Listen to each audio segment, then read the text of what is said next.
Like any MP, it's Farzana Kochi's job to meet her constituents and try to solve their problems. She's a representative of the 6 million nomadic Kochi people, renowned for being tough and traditional. But they voted for her, a 29-year-old woman, a daughter of the tribe, and now she has to deliver.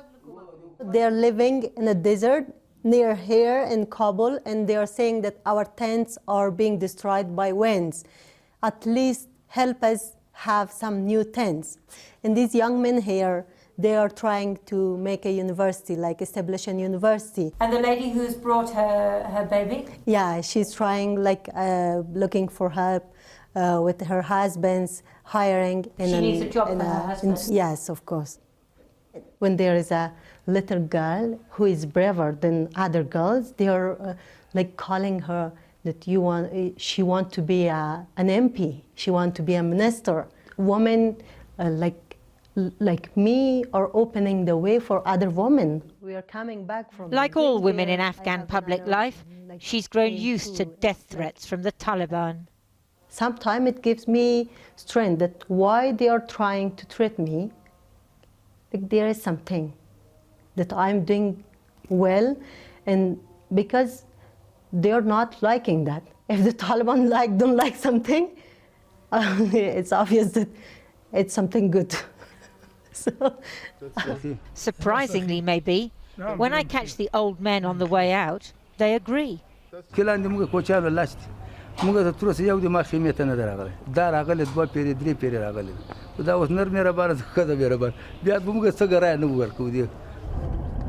The next day, we drive through the Kabul outskirts in her bulletproof car. So you don't tell anybody in advance where you're going? No, just my office. Just your, and that's a security measure? Yeah.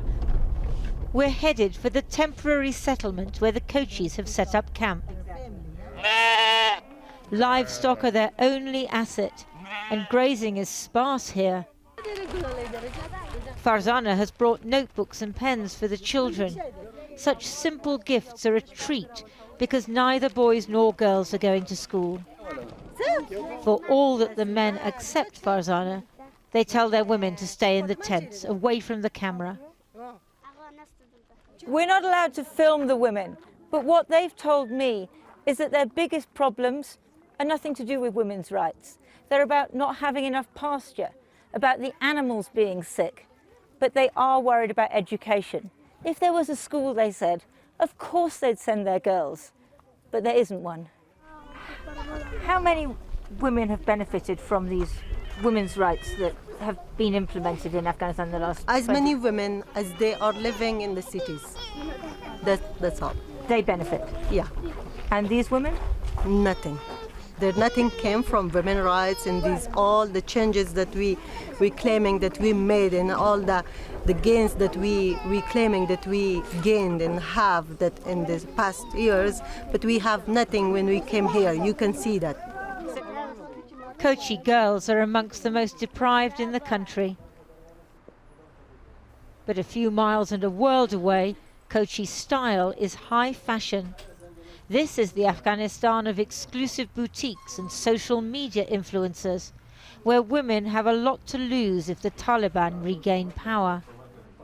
What do you think will happen when the Americans leave? Actually, we are afraid that it will impact in our work, because the freedom that we are having now, compared to before, we will not have maybe anymore. We cannot make exactly the same thing. Aida Shadab has twice as many Instagram followers as the Afghan president. Her world is an anathema to the Taliban, who constantly threaten her. You take the risk? Yeah, I am taking the risk, actually. Is it worth it? For my country, yes. So the bullet actually went from here. A Taliban assassination attempt in December badly injured Fawzia Kufi. I saw something warm is coming. I touched it and then it was blood.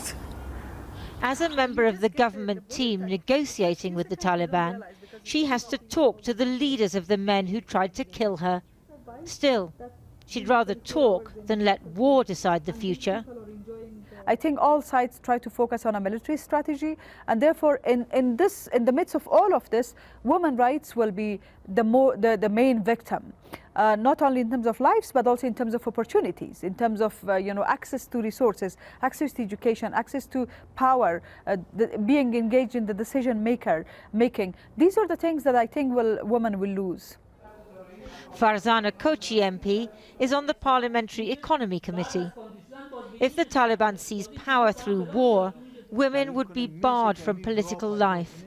That's why the women are desperate for a negotiated agreement.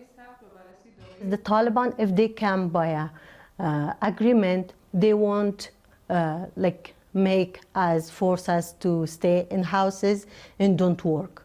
They can't do that. Can't they? Yeah. Why can't they?